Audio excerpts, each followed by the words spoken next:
Hello साथियों, welcome to our YouTube channel bachelor science Manoj sir. साथियों, आपका दोस्त मैं मनोज यादव आ गया हूँ। आज हम लोग बात करेंगे बीएससी फर्स्ट ईयर का सेकंड पेपर ऑर्गेनिक का। साथियों, आज का जो हमारा क्वेश्चन है रेजोनेंस का शॉर्ट नोट्स। ठीक है, तो आप सभी का स्वागत है बैचलर साइंस में। साथियों, चलिए हम लोग आज समझने वाले हैं शॉर्ट नोट्स कैसे लिखना है ऑन रेजोनेंस। रेजोनेंस के ऊपर हमें शॉर्ट नोट्स कैसे लिखना है, क्या क्या लिखना है, बहुत ही शॉर्ट ट्रिक मैं आपको यहाँ पे समझाने वाला हूँ और आपको कंप्लीट नोट्स देने वाला हूँ। तो चलिए साथियों, और आपको अगर वीडियो अच्छा लगे तो लाइक करिए, चैनल को सब्सक्राइब करिए और अपने दोस्तों के साथ शेयर करिए। चलिए साथियों, मैं बात करता हूँ right short notes on resonance. Resonance होता क्या है साथियों, सबसे पहले हम यह जान लेते हैं। रेजोनेंस एक ऐसा हमारा क्या होता है, हाइपोथेटिकल स्टेट होता है। ठीक है, क्या होता है रेजोनेंस, एक हाइपोथेटिकल स्टेट होता है chemical species in chemical species which is electronic. किसके लिए, इलेक्ट्रॉनिक स्ट्रक्चर्स कैन बी, क्या किया जाता है उसके द्वारा, हमें इलेक्ट्रॉनिक स्ट्रक्चर्स का क्या किया जाता है साथियों, पता किया जाता है। ठीक है, कैन बी हाइपोथेटिकली रिप्रेजेंट किया जाता है। ठीक है, यानी जो रेजोनेंस होता है वो हाइपोथेटिकल होता है और हम क्या करते हैं, उसी हाइपोथेटिकल के द्वारा ही हम इलेक्ट्रॉन्स को रिप्रेजेंट करते हैं।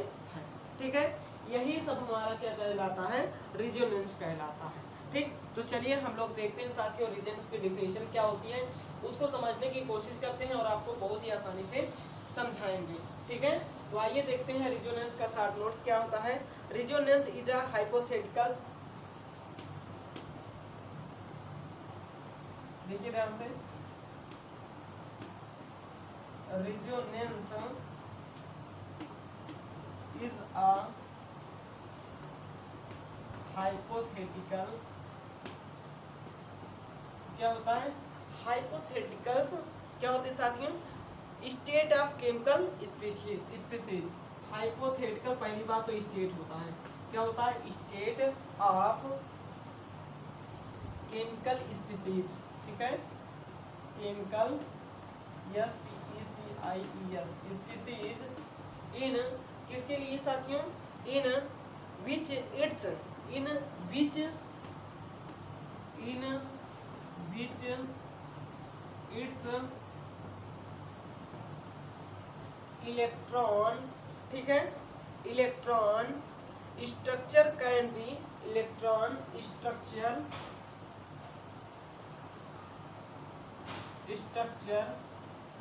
कैन बी क्या कर सकते हैं साथियों, can be hypothetically represent, can be hypothetically represent by, हम क्या कर सकते हैं, रिप्रेजेंट बाय, किसके द्वारा साथियों, by two or more, by two or more resonance structure. ठीक है, रेजोनेंस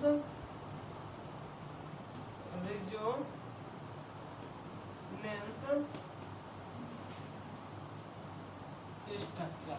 ठीक साथियों, तो क्या हो जाएगा राइट शॉर्ट नोट्स में, resonance is a hypothetical state होता है of chemical species in which it's electron structures can be hypothetically represent किया जाता है और हमें क्या होता है, by two or more resonance structures के द्वारा उसको रिप्रेजेंट किया जाता है किसी भी हमारे इलेक्ट्रॉन्स को। इतनी बात आपको समझ में आ गई होगी। ठीक है, इतनी बात समझ में आ गई साथियों।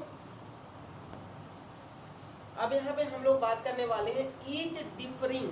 ठीक है, ईच डिफरेंटिंग, जो हमारे अलग अलग क्या होंगे, ओनली इन द, क्या होंगे, differing only in the distribution of electron. ठीक, तो यहाँ पे हो जाएगा ईच, यानी प्रत्येक जो हमारे क्या होंगे साथियों, each differing only in the, each differing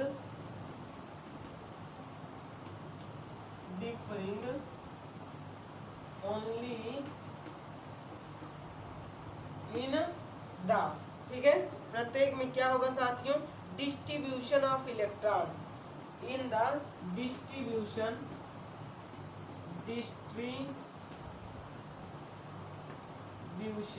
of electron, किसका डिस्ट्रीब्यूशन होगा साथियों, इलेक्ट्रॉन का डिस्ट्रीब्यूशन होगा, ठीक है, but of the constituents atom, ठीक है, बट लेकिन क्या होंगे, बट ऑफ द कॉन्स्टिट्यूएंट्स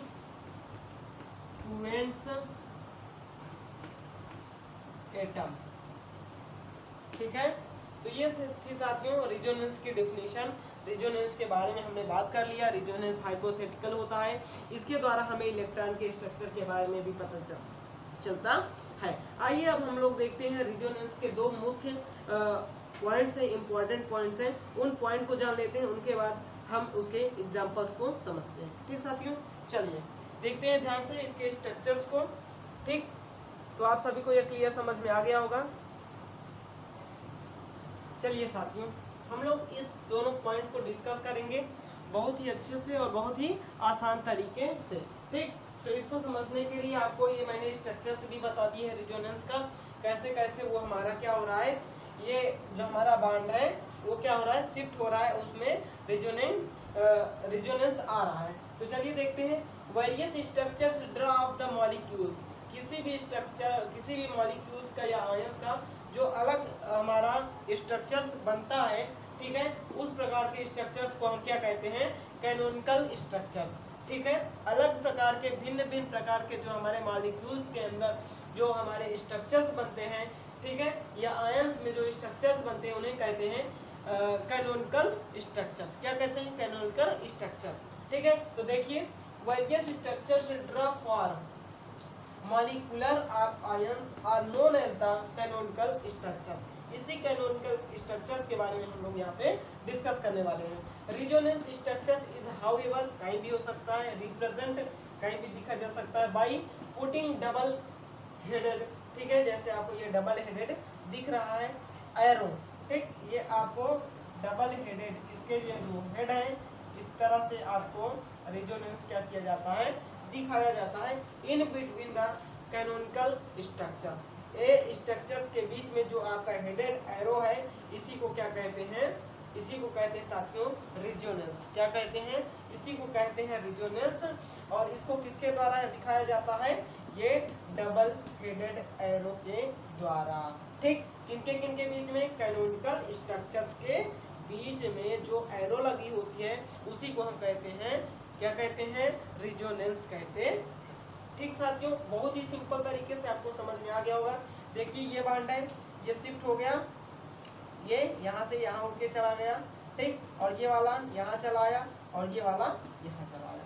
ठीक, इसी तरीके से यहाँ पे भी हमारा ये शिफ्ट हो गया, ये ऐसे चला आया, ये यहाँ पे आप देख सकते हैं, ये सॉरी ऐसे आ जाएगा और ये ऐसे आ जाएगा।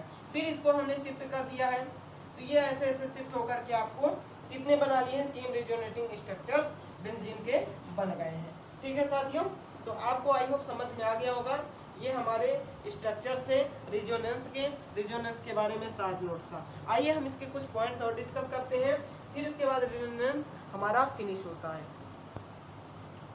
चलिए तो साथियों, यहाँ पे मैं जो 2 पॉइंट्स थे, 3 पॉइंट थे, 4 पॉइंट थे, उनको डिस्कस कर रहा हूँ। ठीक है, इसके बाद ये हमारा रेजोनेंस फिनिश हो जाएगा। यही बहुत ही इंपॉर्टेंट पॉइंट्स है। चलिए देखते हैं। Resonance give rise extra stability to molecules. जो रेजोनेंस होता है वो मॉलिक्यूल्स को क्या करता है, एक्स्ट्रा स्टेबिलिटी देता है। ठीक है, द रेजोनेंस हाइब्रिड प्रोसेस का होता है और उसकी एनर्जी लेस इन किसमें होती है, कंपैरिजन टू कैनोनियल।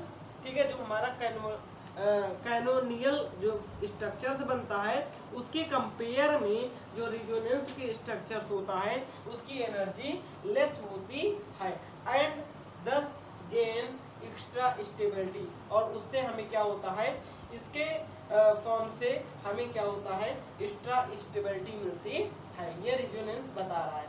सेकेंड पॉइंट है, more is the number of canonical form as well as, ठीक है, more is the number of canonical forms same energy content.